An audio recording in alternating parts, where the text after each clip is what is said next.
welcome to my review of IDW Sonic the Hedgehog numbers 5 and 6. I promise that after this video the reviews will only be of the single issues, but right now I just need to get caught up, and these two are part of the same story arc, so it works out. But without further ado, let's get into Sonic the Hedgehog number 5. Issue number 5 starts off with Sonic and SBO fighting badniks on their way towards a town that SBO explains is harboring a man who they believe to be Dr. Eggman, but it's a bit more complicated than that. The man in question has no memory and doesn't even remember being Dr. Eggman. He's in fact being referred to as Mr. Tinker by the people of the town. And he's been fixing things around town and overall making the place a lot better. So this has put Sonic and the Chaotix in a tight spot, because what do? I mean, on one hand, he's Dr. Eggman. He's done a lot of harm. He should face justice for that. But on the other hand, he's not doing that anymore. He's doing good now, and should you lock him in a cell and prevent him from doing that good because of a crime he doesn't even remember committing? The mayor of the town weighs in on that, saying they should just let him keep doing what he's doing, and they're caught in a really tight spot. I appreciated this because it's not often you see Sonic and the other Sonic heroes put in a position where they have a problem they can't just punch. They actually have to, think about it and, I'm saying a lot, sorry. They have to think about it and try and solve it in another way. And it's a great moral quandary that, I hope we see more of in the later series. So, they don't have much time to think about this, though, before badniks storm the city. The characters, of course, assume that they were sent by Dr. Eggman. However, when Sonic goes to confront him, he finds that Eggman is helping the children hide away in a bunker, and he himself admits that he's scared of the fight and is hiding away as well. So, Sonic assumes that he didn't send it, and goes off to fight the badniks with him. So at the end of the day, Sonic decides to just let Mr. Tinker keep doing what he's doing, and shakes hands. However, Mr. Tinker drops an interesting hint, because he says he wants to show Sonic to Eggman Land. So Sonic's a bit confused as to whether or not that means he still has his memory, or if he was just pretending to lose his memory.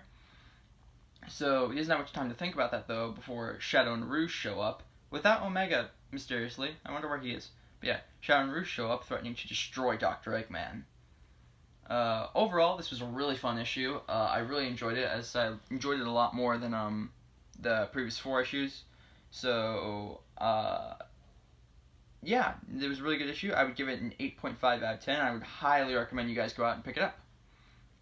But without further ado, let's get on to issue number 6. Issue 6 picks up right after issue number 5 left off. Shadow is on his way to brutally murder, I assume, Dr. Eggman. Sonic gets in his way and the two fight. Sonic brings up the times in the past when Dr. Eggman actually helped them. He brings up Sonic Adventure 2 and Shadow the Hedgehog. However, he wasn't really helping by bringing up Adventure 2 because he was the one who caused the problem in the first place, but what you gonna do? So, Sonic brings those up, and he also says how Shadow tried to kill him and tried to destroy the world as well. So if they're willing to forgive Dr. Eggman, they should be willing to forgive Shadow. Which was an interesting thing, although I gotta admit, I thought Sonic would be a bit more pissed at Eggman, considering, first of all, he was tortured for 6 months.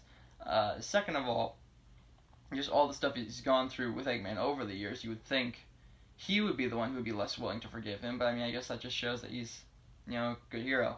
But so, Shadow runs back to the town. There's a great moment where the Chaotix are about to block him off from Eggman, and Shadow just teleports around them. So Shadow breaks into the facility, it's like a cabin, I don't know why I called it a facility. Shadow breaks in, he grabs Dr. Eggman, demands he show him this Eggman Land, but it turns out just to be an amusement park he built for the children. So all the heroes look foolish, and they run off. Sonic decides that he's gonna just let Mr. Tinker keep doing what he's doing, but he's gonna keep an eye on him in the event that his memories do return. He runs off. But we find out the identity of this mysterious person in the chair. It turns out to be none other than Dr. Eggman. Which is a bit confusing considering Dr. Eggman's in the town, going under the name Mr. Tinker. So, one of them's gotta be a fake. However, I guess this debunks my Metal Sonic theory. Or does it?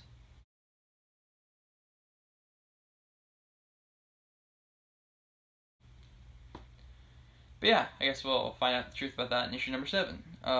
Overall thoughts on this issue? It was pretty good. Not as good as issue number 5, I'd say, but still very good. I'd give it an 8 out of 10, and still highly recommend you guys go pick it up.